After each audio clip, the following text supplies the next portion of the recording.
En el frío día de Navidad de 1989, el eco de los disparos retumbó en una base militar de Targoviste. Con ese sonido, el mundo fue testigo de la caída de uno de los regímenes comunistas más notorios de Europa del Este. Tras 24 años de gobernar Rumanía con puño de hierro, Nicolae Ceausescu y su esposa Elena enfrentaron un juicio sumario. Su brutal final, capturado por las cámaras, fue transmitido a una nación atónita. Pero mientras el dictador y su esposa encontraban su fin, tres sombras permanecían en la penumbra de la historia: sus hijos. ¿Qué fue de Valentin, Zoya y Nicu en el torbellino de la revolución? ¿Y cómo se sobrevive cuando tus padres son las figuras más odiadas de todo un país? El destino de los hijos de Ceausescu estaba indisolublemente forjado en el mismo fuego que el régimen de sus padres. Para comprender su caída, debemos retroceder en el tiempo a los cimientos de aquel poder. Al tomar el poder en 1965, Nicolae Ceausescu jugó brevemente el papel del inconformista. Estableció lazos con Alemania Occidental y condenó la invasión soviética de Checoslovaquia, creando la ilusión de un rumbo independiente dentro del bloque comunista.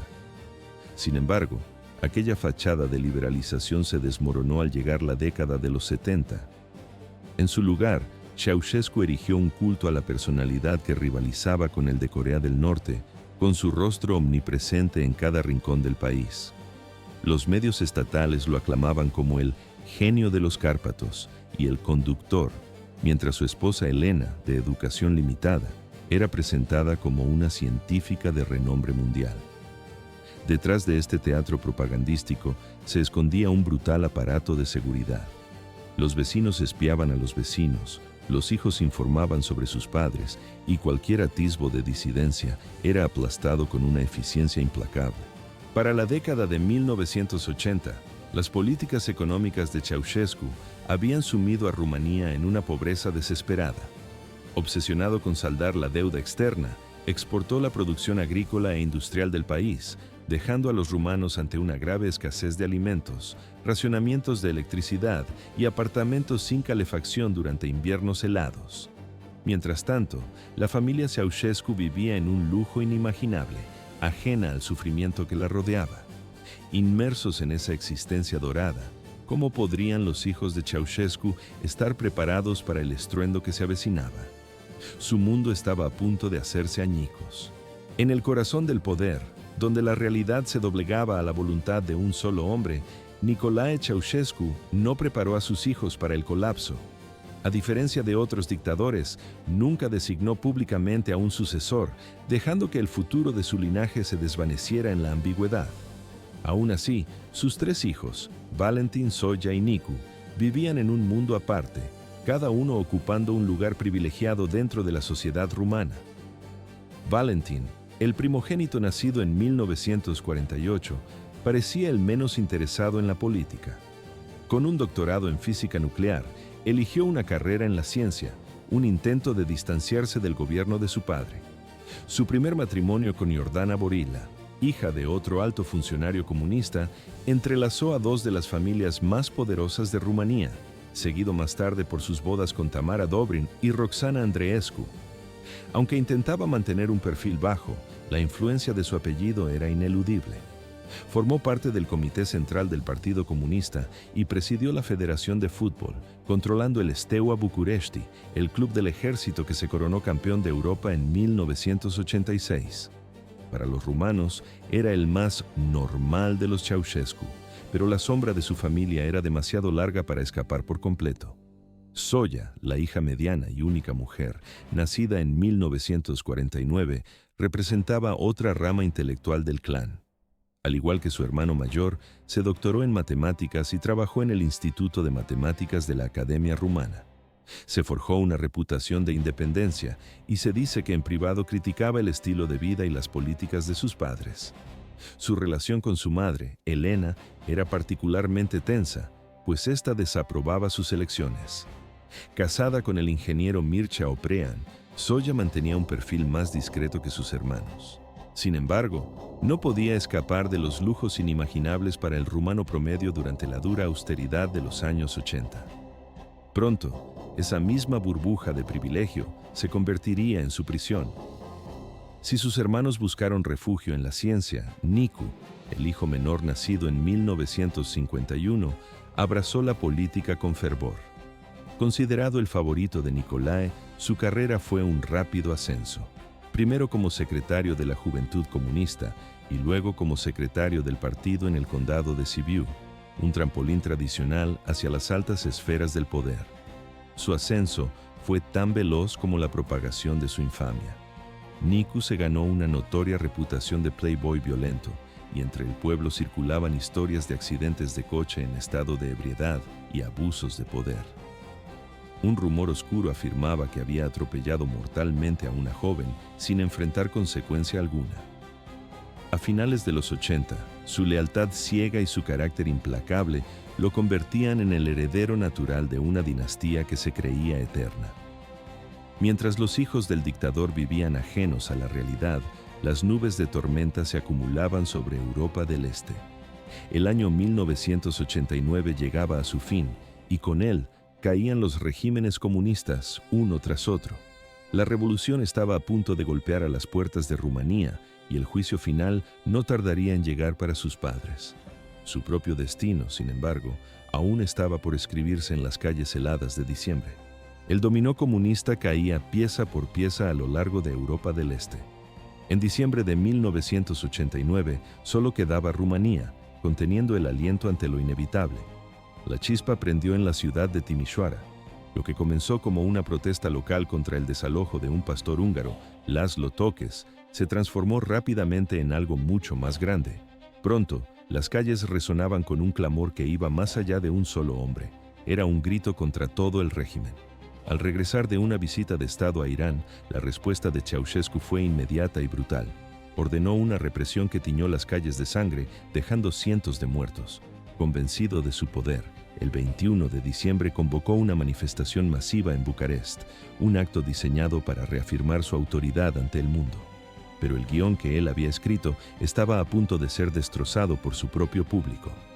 Por primera vez, los rumanos vieron a su líder, al conductor, vacilar en directo.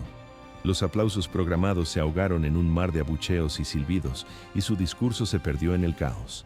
La imagen de su rostro, desconcertado e incrédulo, fue la señal que todos esperaban. En cuestión de horas, Bucarest ardió en una revolución abierta. Mientras los manifestantes irrumpían en los edificios gubernamentales, el estruendo de un helicóptero anunció la huida. Desde el tejado del Comité Central, Nicolae y Elena Ceausescu abandonaban una capital que ya no controlaban. Su libertad, sin embargo, duraría poco. Fueron capturados cerca de Targoviste y su destino quedó sellado. 3 días después, en el día de Navidad, el dictador y su esposa enfrentaron un tribunal militar improvisado. Las acusaciones eran abrumadoras: genocidio, destrucción de la economía nacional y enriquecimiento a costa del sufrimiento de su pueblo. El juicio fue una farsa de menos de 1 hora. El veredicto nunca estuvo en duda. La sentencia fue la muerte y se ejecutó minutos después frente a un pelotón de fusilamiento. Esa misma noche, la televisión rumana emitió las imágenes de sus cuerpos acribillados a balazos.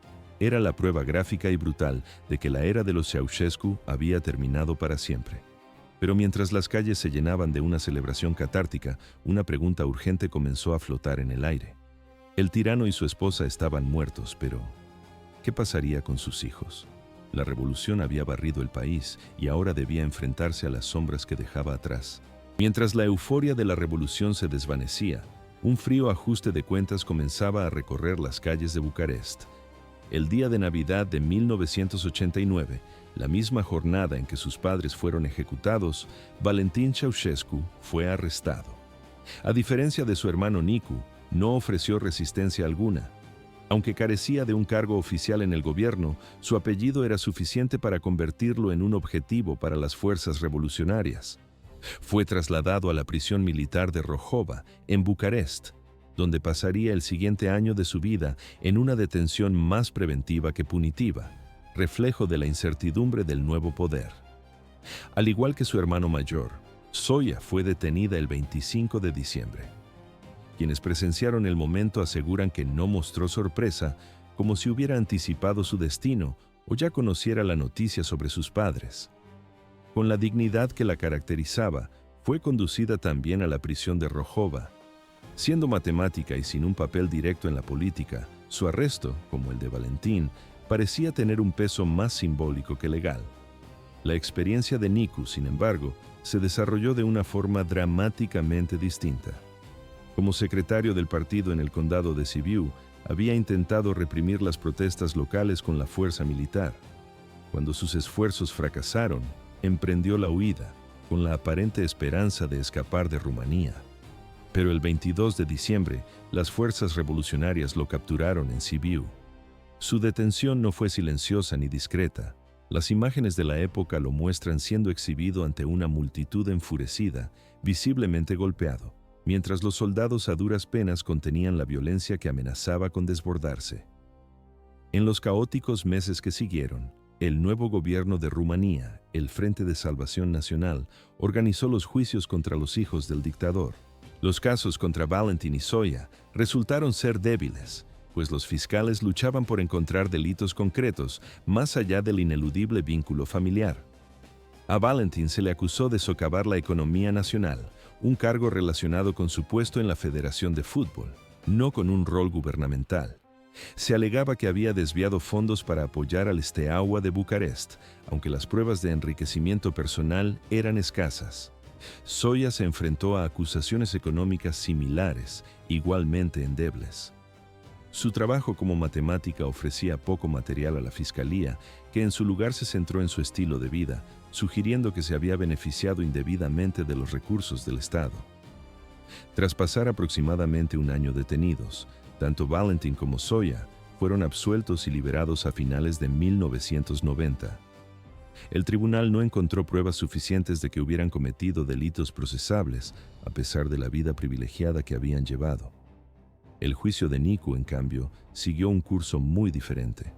Como secretario del partido, había emitido órdenes directas a las fuerzas de seguridad, por lo que los fiscales lo acusaron de genocidio, el mismo cargo que se le imputó a su padre, por la muerte de 89 manifestantes en Sibiu.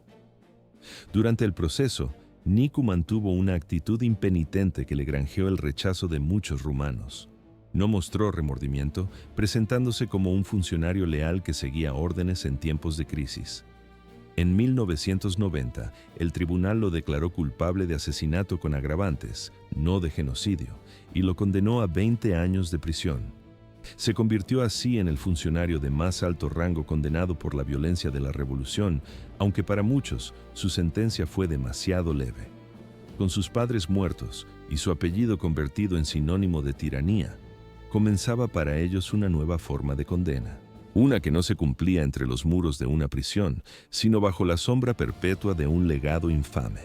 Cuando el estruendo de la revolución se apagó, una pregunta silenciosa flotaba sobre Rumanía.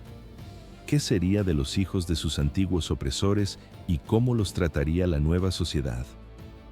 Tras su liberación a finales de 1990, fue Valentin Ceausescu quien logró reconstruir su vida con mayor éxito. Regresó a su trabajo científico, aunque sin el prominente estatus de antes, y consciente de que su apellido siempre lo definiría en su país, optó por mantener un perfil deliberadamente bajo. La sombra de su nombre era una carga que llevaría con discreción y dignidad. En 1992, Valentín inició un proceso legal para reclamar algunas de las propiedades confiscadas a sus padres, incluyendo objetos personales como libros y efectos privados. Aquello marcó el comienzo de una batalla judicial que se extendería por décadas, un lento peregrinaje a través de los tribunales que no concluiría hasta 2014, cuando finalmente le concedieron la propiedad de algunos de aquellos recuerdos. Quizás la lucha más significativa de Valentín fue la que libró por los restos de Nicolae y Elena. Durante años, tras su entierro apresurado en el cementerio de Ghencea bajo nombres falsos, la ubicación exacta de sus tumbas permaneció sin marcar. Valentín lideró los esfuerzos de la familia para darles un entierro digno, logrando finalmente en 2010 el permiso para colocar lápidas identificadas. A diferencia de muchos hijos de dictadores depuestos, nunca abandonó Rumanía de forma permanente, sino que construyó una vida tranquila en Bucarest, convirtiéndose, a sus 77 años, en el último Ceausescu vivo. un testigo silencioso tanto del ascenso como de la caída de su familia. La vida de Zoya después de la prisión fue una historia trágicamente breve. Tras ser liberada en 1990, intentó retomar su carrera como matemática, pero las oportunidades profesionales eran escasas. Al igual que su hermano, participó en los esfuerzos legales para recuperar bienes familiares, pero el peso del pasado era abrumador. Amigos cercanos describieron sus años posteriores a la revolución como una época marcada por una profunda depresión. La ejecución de sus padres y el colapso de todo su mundo dejaron heridas psicológicas que nunca sanaron. Aunque mantenía su dignidad en público, en privado luchaba por adaptarse a una realidad que le era completamente ajena. En 1998, los medios rumanos comunicaron una noticia impactante. Zoya Ceausescu había muerto de cáncer de pulmón con solo 49 años. Su fallecimiento en el Hospital Fundeni de Bucarest fue seguido por un funeral privado organizado por Valentin, y muchos especularon que el estrés de la caída de su familia había acelerado su final. La historia de Nicu, el heredero designado, tomó un rumbo completamente distinto.